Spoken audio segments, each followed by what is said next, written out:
नमस्ते और स्वागत करता हूं मैं आप सभी का बाबू एक्सप्लेनर की एक नई वीडियो में। और आज की वीडियो में हम एक 1.5 फुटिया आदमी की कहानी देखेंगे जिसका नाम होता है पप्पू पेलू। लेकिन इसकी हाइट देख के आप इसको छोटा मोटा आदमी मत समझना, ये बहुत ही ज्यादा हरामी आदमी होता है जो अपने हर आसपास की लड़की को पेलना चाहता है। तो अब आप सभी अपना सामान पकड़ लीजिए और चलिए मूवी शुरू करते हैं। मूवी की स्टार्टिंग में हम पप्पू पेलू को जेल से बाहर आते हुए देखते हैं, जो एक लड़की का रेप करने के चक्कर में जेल में गया होता है। और जैसे ही ये जेल से बाहर आता है, इसका एक मुट्ठल दोस्त इसका इंतजार कर रहा होता है। और इसका दोस्त इसको घर ले जाते टाइम रास्ते में बताता है कि तुम्हें एक हीरे की चोरी करनी होगी जिसके लिए तुम्हें 7 करोड़ रुपए मिलेंगे और तुम्हारी मनपसंद पॉर्न स्टार के साथ एक हफ्ता बिताने का मौका। पैसों की बात तो ठीक थी, लेकिन पॉर्न स्टार का नाम सुनते ही पप्पू पेलू की आंखें चमक जाती हैं और वो इस चोरी के लिए मान जाता है। अगले सीन में ये दोनों उस म्यूजियम में पहुंच जाते हैं जहाँ पे वो हीरा होता है। और यहाँ पे पप्पू पेलू एक छोटे से बैग के अंदर फिट हो जाता है क्योंकि उसकी हाइट काफी छोटी होती है,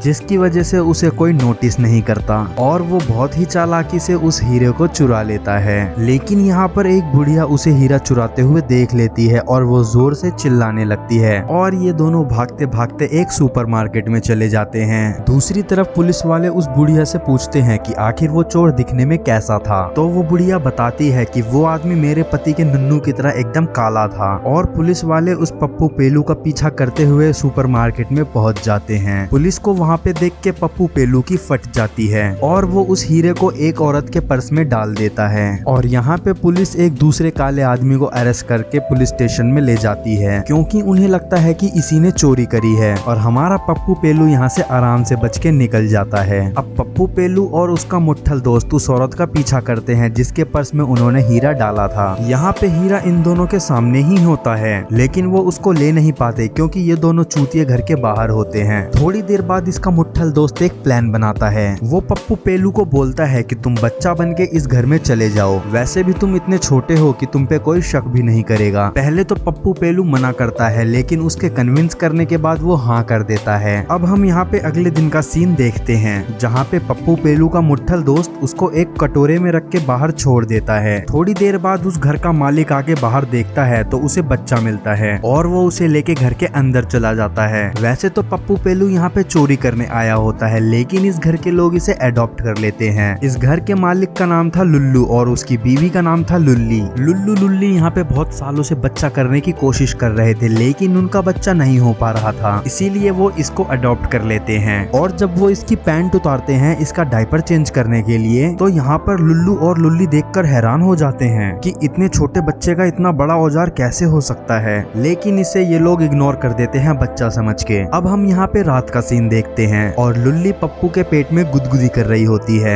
लेकिन पप्पू पेलू को यहाँ पे फीलिंग आने लगती है और वो लुल्ली का सर पकड़ के नीचे की ओर ढकेलने लगता है। उसका इरादा होता है कि वो उसके मुंह में अपना केला दे दे, लेकिन तभी वहाँ पर लुल्लू आ जाता है और इसका प्लान चौपट हो जाता है। अब हमें यहाँ पे अगले दिन का सीन दिखाया जाता है जहाँ पे पप्पू पेलू से मिलने के लिए लुल्लू और लुल्ली के बहुत सारे दोस्त आए होते हैं। यहाँ पे लुल्ली की एक फ्रेंड आई होती है जिसके तरबूज बहुत ही ज्यादा बड़े होते हैं और उसके तरबूज देख के पप्पू पेलू का टावर सिग्नल देने लगता है और वो उन तरबूजों पे अटैक भी करता है। लेकिन पप्पू पेलू के हाथ इतने छोटे होते हैं और वो तरबूज इतने बड़े होते हैं कि वो उसके हाथ में आ ही नहीं रहे होते। पप्पू पेलू की ये हरकतें देख के बड़े संतरों वाली आंटी समझ जाती है कि इसको भूख लगी है और पप्पू यहाँ पे खुश हो जाता है कि अब उसे बड़े बड़े संतरों का दूध पीने को मिलेगा। लेकिन यहाँ पे बात पलट जाती है, वो आंटी उसे अपना दूध नहीं बल्कि दूसरी आंटी का दूध पिलाती है और पप्पू पेलू उस दूसरी वाली आंटी का दूध भी दबा दबा कर पीता है। लेकिन इसका दूध पीने में इसको बिल्कुल मजा नहीं आता, इसीलिए वो इस आंटी की गोद से जबरदस्ती उतर जाता है। अब यहाँ पे लुल्लू और लुल्ली के सारे दोस्त वापस जाने लगते हैं और सभी लोग पप्पू पेलू को किस करके जा रहे होते हैं, लेकिन पप्पू पेलू का यहाँ पे अब मूड बन जाता है और वो बड़े तरबूजों वाली आंटी को पकड़ के लिप लॉक कर देता है और वो ऐसे दबा के किस करता है कि बड़े तरबूज वाली आंटी हैरान हो जाती है ये देख के। अब हमें यहाँ पे कुछ दिनों के बाद का सीन दिखाया जाता है और हम देखते हैं कि लुल्लू पप्पू पेलू के साथ मैच देखने आया है और यहाँ पे लुल्लू के पास वही बैग होता है जिसमें डायमंड है। पप्पू यहाँ पे डायमंड चुरा लेता है और गलती से उसको निगल लेता है और अगले दिन लुल्ली को वो डायमंड पप्पू पेलू के डायपर में मिल जाता है और उसे लगता है कि ये डायमंड उसे गिफ्ट किया गया है लुल्लू के द्वारा और वो बहुत ही ज्यादा खुश हो जाती है। और यहाँ पे लुल्ली भागते हुए लुल्लू के पास आती है और बोलती है कि 2 कामों के लिए थैंक यू, एक तो डायमंड देने के लिए और दूसरा कल रात घपाघप करने के लिए। लेकिन लुल्लू यहाँ बोलता है कि मैंने तो कल घपाघप करा ही नहीं। लेकिन लुल्ली यहाँ पे इतनी ज्यादा खुश होती है कि वो बोलती है कि मुझे इस चीज से कोई भी मतलब नहीं, मुझे तो कल रात को बहुत ज्यादा मजा आया। अगले दिन लुल्लू जब टीवी देख रहा होता है तो उसे पता चल जाता है कि पप्पू पेलू एक चोर है और वो दोनों पूरे घर में पप्पू को ढूंढने लगते हैं, लेकिन पप्पू उन्हें नहीं मिलता। दूसरी तरफ हम पप्पू को देखते हैं जो डायमंड लेके उस घर से भाग चुका होता है और यहाँ पे उसका मुट्ठल दोस्त उसे बताता है कि जिन गुंडों ने हमें ये हीरा चुराने की सुपारी दी थी वो गुंडे अब लुल्लू के घर पहुंच चुके हैं, क्योंकि उन गुंडों को लग रहा है कि वो डायमंड अभी भी वहीं पर है और अब वो वहाँ पे लुल्लू को मार देंगे और वो डायमंड ले लेंगे। यहाँ पे ये सब बातें सुन के पप्पू पेलू बहुत ज्यादा इमोशनल हो जाता है, क्योंकि अब वो उस फैमिली से अटैच्ड हो चुका होता है और यहाँ पे वो अपने मुट्ठल दोस्त को गाड़ी से धक्का देकर सीधा लुल्लू के घर पहुंच जाता है। अब हम यहाँ पे पप्पू पेलू को देखते हैं जिसने बच्चों वाली ड्रेस पहनी होती है और यहाँ पे आके वो गुंडों से लड़ाई करने लगता है। थोड़ी देर बाद यहाँ पे पुलिस भी आ जाती है और उन गुंडों को पकड़ के ले जाती है। अब यहाँ पे हमें पप्पू पेलू को दिखाया जाता है जो घर से बाहर जा रहा था, तभी उसे पीछे से आवाज आती है जो लुल्लू ने दी थी। यहाँ पे लुल्लू को सारी बातें पता होती हैं, उसके बावजूद भी वो पप्पू पेलू को अपना लेता है क्योंकि पप्पू ने लुल्लू की जान बचाई थी और ये दोनों यहाँ पे बहुत ही ज्यादा खुश हो जाते हैं। अब हमें 9 महीने बाद का सीन दिखाया जाता है जहाँ पे हमें पता चलता है कि लुल्ली को एक बच्चा पैदा हुआ है और उसकी शक्ल हूबहू पप्पू पेलू जैसी थी और इसी के साथ इस मूवी का एंड हो जाता है। ऐसे ही अमेजिंग और इंटरेस्टिंग मूवीज एक्सप्लेनेशंस को हिंदी में देखने के लिए सब्सक्राइब कीजिए बाबू एक्सप्लेनर को।